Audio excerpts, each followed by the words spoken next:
Hello, everyone. I am here setting up my new bullet journal for the rest of 2022.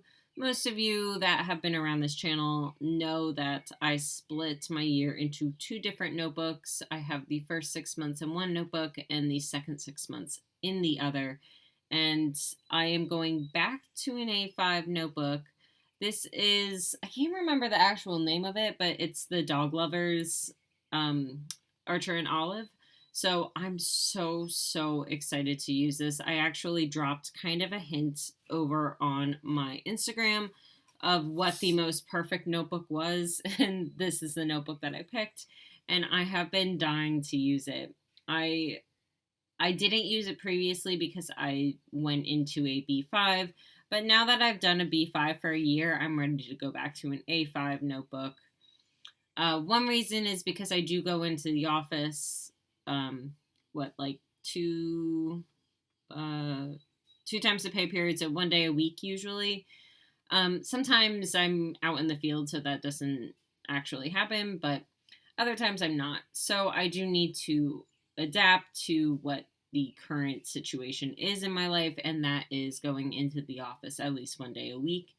And taking that B5 is not my favorite thing, and I have not taken it with me when I've gone into the office. So I want to make something a little bit more adaptable. So I am starting off with this cover page that just has a simple 22 on it. I was going to do a quote on this page, but I decided that in my first part of the 2022 setup in January, I had a space for highlights, memories, and accomplishments, something to that effect. I can't remember the actual name of the pages. I think it was memories and accomplishments, but I want to be able to write those down in this notebook as well, and then transfer them over at the end of the year. So I decided to leave this page blank with just a giant 22 on it, with this style that I don't normally do, this very Art Deco-y type of style, or like very Greek, old school ancient Greek type of style. It's not usually my thing, but I don't know, I was into it, so I decided to go ahead and do that for this setup. And I used the rose gold acrylograph, and unfortunately the camera just doesn't do the acrylographs justice, the metallic ones.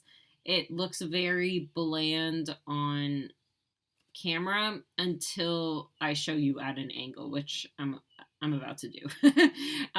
They look so much better in person. It is really just a travesty, honestly, that the camera can't capture that. And I'm not just saying that because it's Archer and Olive products.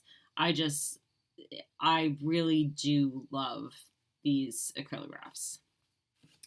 So I am going back to a future log. I haven't done this in a while.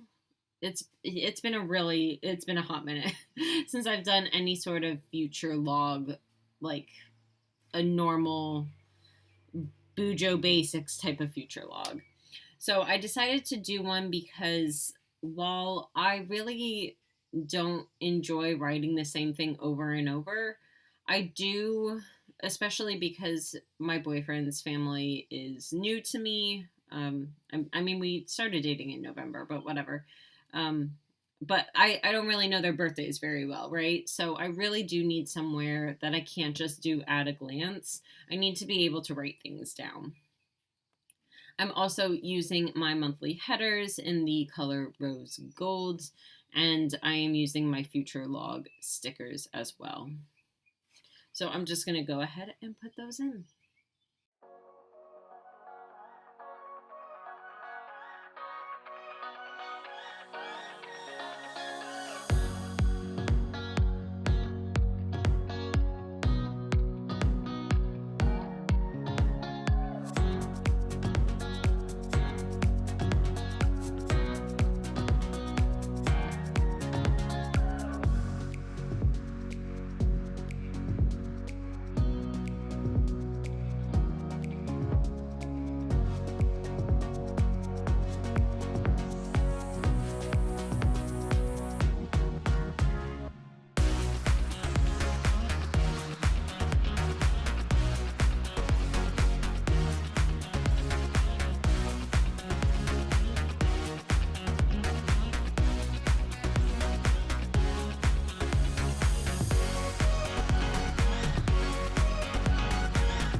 moving on, I am going into my home improvement page. As you all know, I bought a new home in October, so I am doing a lot of things to make this home mine. And that's little projects, big projects, some projects that haven't worked out because I have an older home and I didn't really take into consideration that this house was mostly built in the 40s. And I don't know if you know this, but there were different regulations back in the 40s. So a lot of projects are, let's just say they're on hold because certain things, for example, I just bought a new TV for my bedroom. Well, did you know that in an older home, you don't have the same stud length?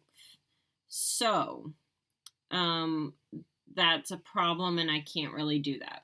So I am, anyways, regardless, this is my list for all of my home improvement projects, and there are a lot of them. For example, I'm working on putting a barn door to make my office into kind of a separate space versus the living room. It's not that it's not a separate space, but when I look to my left, I see the entire living room, I see the TV, and when I'm working, it is very difficult to have someone be able to do something in the living room that is loud. Not even loud, any sort of noise. So there's just a lot of things that need to get done. I have to paint the mural that's in my office that I have sketched out, but have not actually completed the mural. So, anyways, this is my list of things that I want to get done, some for home improvement projects. And then on the left-hand side, what did I do? Oh, I saw this from Joshi Corinne, and you all know, if you've seen me around the internet and her around the internet, we are very good friends. And I was watching one of her setups the other day because she's been doing every day in the month of May. And she was setting up her new planner, and she had a section for her themes. And I was like, well, that's really smart. I would love to do that. So I set up a page for my 2022 themes, and this is just for the rest of the year. So I have July, August, September, October, November, and December. I put the 4 little boxes there for colors, and if they have more than 4 colors, then I can just add boxes. But regardless. And then I have like a space in between that I can do like little doodles that have to do with my theme. I don't really know what the rest of my themes are going to be yet. I have an idea of 3 of them, but the other 3 are completely lost to me. And it's going to depend on how crazy things get. Like, I know around Black Friday, so October into November, things are going to get crazy, and I'll probably need to do like a sticker kit or something like that versus like an actually drawn out theme, or I need to do something that's simplistic. That's how I do my setups, is based on what's going on in my life. If there's not much going on in my life, I'll go full ham and do a theme that is very, very maximalist. And if there is a lot going on in my life, then I will pare it back and do something minimalist. That way I can set up my planner with no qualms at all. So this is my 2022 part 2 setup. I kept it very simple because I know myself and I know I don't use annual spreads very much. So I decided to keep it simple. And these are spreads that I have been doing for a while and they've been working for me. So that's what I got. Thank you so much for joining me, and I will see you next time. Bye, everyone.